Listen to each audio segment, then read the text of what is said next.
आज बिहान रसुवाको भोटेकोसीमा आएको बाढी चाहिँ केही अनुमान अनुसार यो बाढी चाहिँ रातको 3 बजे नै चाइनाको टिबेटमा सुरु भएको रहेछ। टिबेटमा रहेको एउटा ठुलो हिम पहाडमा पहिरो गएछ र त्यो पहिरो पग्लिँदै पग्लिँदै टिबेट हुँदै रसुवाको भोटेकोसी हुँदै छिरेछ। भोटेकोसीमा रहेको त्यो ड्याम्पले पनि यसलाई छेक्न सकेन। यति ठुलो थियो यो बाढी पहिरो कि यसले छेउछाउमा रहेको सबै घरहरू, गाडीहरू, पोलहरू सबैलाई सोत्तर पारेर लगेको छ।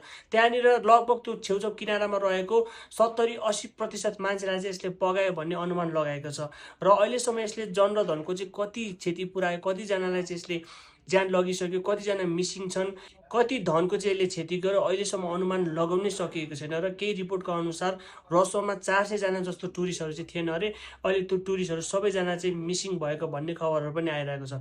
तर यो खबर सुन्नु बित्तिकै नेपाल सरकारले चाहिँ Nepali army, Nepali police, red cross र रेस्क्यु टिमहरूलाई चाहिँ त्यो ठाउँमा पुर्याइसकेको छ। 9-10 वटा हेलिकप्टर परिचालन गरेर पनि मान्छेहरूलाई रेस्क्यु गरिरहेको छ। जति सक्दो नेपाल सरकारले कोसिस गरिरहेको छ, एकदमै आफ्नो 100% दिइरहेको छ। र यदि तपाईँलाई पनि हेल्प चाहिरहेको छ, तपाईँ फसिराख्नु भएको छ भने सरकारले दिएको यो नम्बर 1234 मा कल गरिकन तपाईँले मद्दत माग्नुहोला। र नेपाल सरकारले आग्रह गरेको छ कि यो प्रभावित क्षेत्रमा विशेष गरी रसुवा, नुवाकोट, धादिङ, चितवन, त्रिशुली नजिक किनारमा कोही पनि गएर त्यतातिर नजानुहोला।